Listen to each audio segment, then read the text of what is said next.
Hey everyone, welcome back in your classes that is एकेस judicial classes. आप सभी का अपने एकेस जुडिशियल क्लासेस में स्वागत है।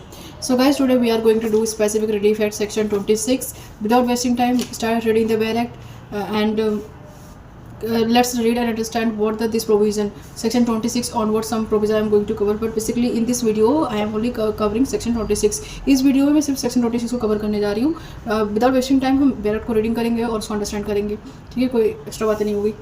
चैप्टर 3 में कवर किया गया है ये जो SRA का अगर आप बुक लोगे उसमें डायरेक्ट रीडिंग करोगे तो उसमें चैप्टर 3 जो है स्पेसिफिकली बात किया गया है कि रेक्टिफिकेशन ऑफ इंस्ट्रूमेंट, किसी भी इंस्ट्रूमेंट का हमें रेक्टिफिकेशन करवाना है तो उसके लिए कहाँ प्रोविज़न दिया, उसके लिए अगर रिलीफ चाहिए तो हमें कहाँ पे जाना पड़ेगा।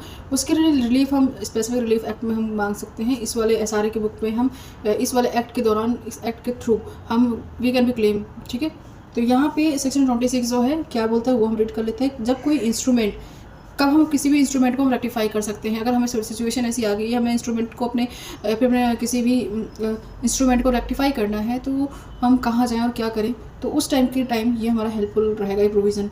जैसे कि इसका सब क्लॉज 1 है जो बोलता है कि व्हेन थ्रू अ फ्रॉड और अ म्यूचुअल मिस्टेक्स, मीन्स कभी ऐसी सिचुएशन आ गई जिसमें आपको ऐसा लगता है कि मेरा जो इंस्ट्रूमेंट है वो फ्रॉड है और वो म्यूचुअल मिस्टेक पे हुई है। Must understand there is a mutual mistakes, unilateral mistake नहीं, बायलैटरल मिस्टेक चाहिए।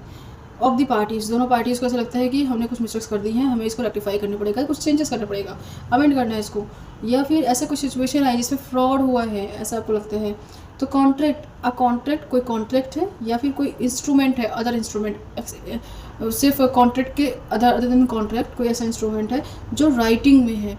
पर यहाँ पे एक एक्सेप्शन दिया है कि एसोसिएशन ऑफ कंपनी को छोड़ के, जो एसोसिएशन AO होता है ना कंपनी का, उसको हटा के, MOA नहीं OA की बात कर रहा है यहाँ पे, उसको हटा के कंपनीज एक्ट 1956 को, और जो जितने भी कॉन्ट्रैक्ट होंगे, जितने भी इंस्ट्रूमेंट होंगे, उसमें अगर हमें ऐसा लगता है वो फ्रॉड हुआ है, म्यूचुअल मिस्टेक पे है और उसमें real intention of the party वो विजिबल नहीं है जो होना चाहिए, तो उसके लिए either of the party, sub clause से क्या बोल रहा है, ईदर ऑफ द पार्टी और हिज रिप्रेजेंटेटिव इंटरेस्ट में institute a suit to have the instrument rectify. जो पार्टी है, ठीक है, जो पार्टी है दोनों में से कोई एक पार्टी, प्लेंटिफ डिफेंडेंट या फिर जो भी दोनों पार्टी म्यूचुअली जिससे कॉन्ट्रैक्ट किया था उन दोनों पार्टी में से कोई एक पार्टी वो, या फिर उसका कोई रिप्रेजेंटेटिव हो, वो दोनों मिलके या फिर अलग सेपरेटली इंस्टीट्यूट कर सकते हैं सूट को रेक्टिफाई करने के लिए।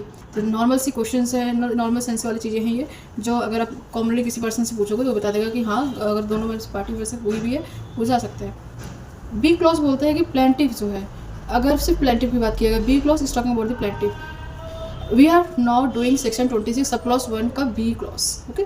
तो प्लेंटिव में any suit in any right arises, अगर कोई प्लेंटिव है किसी सूट में उसकी कोई राइट अराइज हो रहा है ऐसे रिलेटेड जिसमें इंस्ट्रूमेंट का कोई इशूज़ हैं, तो उसमें वो प्लीड कर सकता है, उस प्लेट में प्लीड कर सकता है कि मेरे इस इंस्ट्रूमेंट को रेक्टिफाई कर दो, ठीक है। किसी भी सूट में उस इंस्ट्रूमेंट का कोई इशूज़ रेस होती हैं। थर्ड जो सी क्लॉज है उसमें मतलब डिफेंडेंट के बारे में बात किया गया। प्लेंटिफ ने तो क्लेम कर लिया, और डिफेंडेंट क्या करेगा, डिफेंडेंट भी क्लेम कर सकता है अपने इस राइट को रेक्टिफिकेशन ऑफ इंस्ट्रूमेंट के लिए। तो क्या लिखा हुआ है यहाँ पे, defendant in any suit such suit is refer in sub clause B, जिसमें प्लेंटिफ ने क्लेम कर दिया है इन सब क्लॉज बी में कि मुझे इस इंस्ट्रूमेंट को रेक्टिफाई करवाना है। अब डिफेंस में क्या लेगा, डिफेंडेंट को डिफेंस लेना चाहता है तो उस सूट के रिलेटेड भी उसी से सेम सूट में डिफेंडेंट जो है अपने डिफेंस को ले सकता है एनी टाइम। लिखा है ना, एनी अदर डिफेंस, अगर उसको ऐसा लगता है आस्क फॉर रेक्टिफिकेशन, उसको भी रेक्टिफाई करवा सकता है। तो प्लेंटिव डिफेंडेंट, प्लेंटिव को भी और डिफेंडेंट को सी क्लॉज में दिया हुआ है राइट। तो इक्वलिटी दे रहा है यहाँ पे, SRA ऑलरेडी अपने आप इक्वलिटी इन जस्टिस में ही है ये। अब हम यहाँ पे सब क्लॉज 2 को पढ़ने जा रहे हैं। सब क्लॉज 2 में क्या बात कर रहे हैं,